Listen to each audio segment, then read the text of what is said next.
Meet the potential Baskin-Robbins Dem field for 2020.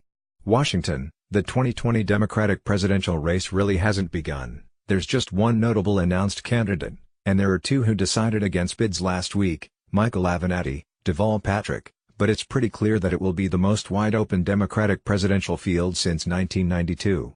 And Democratic voters will have an array of flavors to choose from. Call it the Baskin-Robbins field. Will there be 31 flavors? Fewer? More? The question we have, some 400 days before Iowa and New Hampshire, is what flavor will Democratic voters ultimately want to buy when facing President Donald Trump in 2020? There are the progressives, Bernie Sanders, Elizabeth Warren, and the experienced hand, Joe Biden. There are the Obama 2.0's, relatively young African Americans with fascinating backgrounds, like Senators Cory Booker, DNJ, and Kamala Harris, Democrat California, as well as a Latino and former San Antonio Mayor and HUD Secretary Julian Castro. There are multiple women, Harris, Warren, Senator Kirsten Gillibrand, DNY, Senator Amy Klobuchar, Democrat Minnesota, and multiple billionaires, former New York City Mayor Michael Bloomberg and Tom Steyer. There are current and former governors, John Hickenlooper of Colorado, Steve Bullock of Montana, Terry McAuliffe of Virginia and Jay Inslee of Washington, as well as residents of the politically important Midwest, Klobuchar, Senator Sherrod Brown, Democrat Ohio. There are the current and former mayors, Los Angeles Eric Garcetti, New Orleans Mitch Landrieu and South Bend's Pete Buttigieg. And there could be a young congressman offering an updated hope and change message in 2020, Rep. Beto O'Rourke, Democrat Texas, who lost his Senate race to Ted Cruz last November, as well as Representative Eric Swalwell, Democrat California. And there's the one candidate who's already been running for president since July 2017, Representative John Delaney, DMD. So what's it going to be? A progressive? Experience? A minority? A woman? A governor? A billionaire? A mayor? A congressman? Someone who's young? LGBT? A politician from the Midwest? Someone with cultural currency, as? Don't be surprised if the Democrat who ultimately wins the nomination is able to stitch together 2 or 3 of these constituencies, and is able to with African American voters. Also worth asking, could the winning Dem look a lot like Hillary? Progressive policy positions, though not as progressive as Bernie's, outreach and appeal with the African American and Latino communities, establishment support, but without Clinton as a last name? By the way, consider what we've learned about Beto O'Rourke in the past week. So yeah, Beto is starting to look very real for 2020. And maybe more than that, whether he runs or not appears to have frozen the Dem field. Think about that, his decision might be the biggest shoe to drop in the 2020 Democratic race. At 11:30 a.m. ET, Trump meets at the White House with Senate Minority Leader Chuck Schumer and Nancy Pelosi, Speaker-designate. The subjects to discuss, the border wall and avoiding a government shutdown.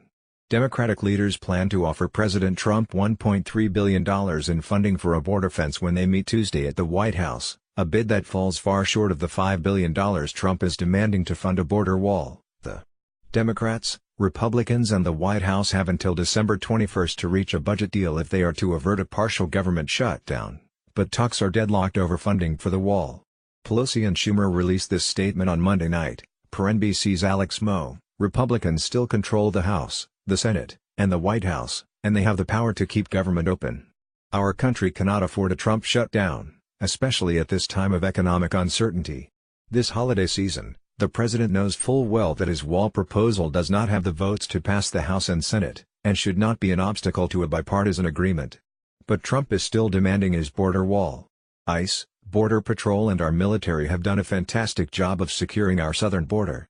A Great Wall would be, however, a far easier and less expensive solution.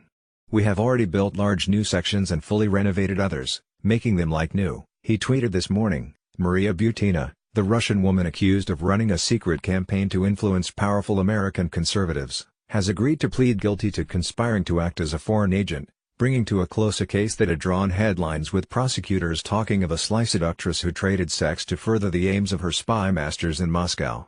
And note Butina's connection with the NRA. The investigation that ensnared Ms. Butina has focused on a Russian government official, Alexander P. Torshin, who worked closely with Ms. Butina for years. Mr. Torshin, a former senator close to Christian conservatives in Russia, has been attending NRA conventions in the United States since 2011. In the deal, Prosecutors said Ms. Butina used her position as a gun rights activist in Russia and worked with Mr. Torshin and Mr. Eriksson, identified in court papers as Russian official and U.S. person 1, to infiltrate the Republican Party and the NRA. Her goal was to promote Russian-friendly policies on behalf of the Kremlin by establishing unofficial lines of communication with Americans having power and influence over U.S. politics, the prosecutors wrote. Talk about hear no evil, see no evil. Senator Orrin Hatch, Republican Utah, told CNN's Manu Raju that he didn't have any concerns about allegations that Trump directed his former lawyer Michael Cohen to pay hush money to 2 women with whom Trump allegedly had affairs. No, because I don't think he was involved in crimes, but even then, you can make anything a crime under the current laws. If you want to, you can blow it way out of proportion, you can do a lot of things, Hatch said, according to a Raju tweet. Hatch said the Democrats would do anything to hurt the president. When told the federal prosecutors for the Southern District of New York were making the allegations, Hatch said, "Okay, but I don't care, all I can say is he's doing a good job as president." Back in 1999, Hatch voted that Bill Clinton in the Monica Lewinsky affair. Chuck Todd is moderator of an NBC News political director. Mark Murray is a senior political editor at NBC News.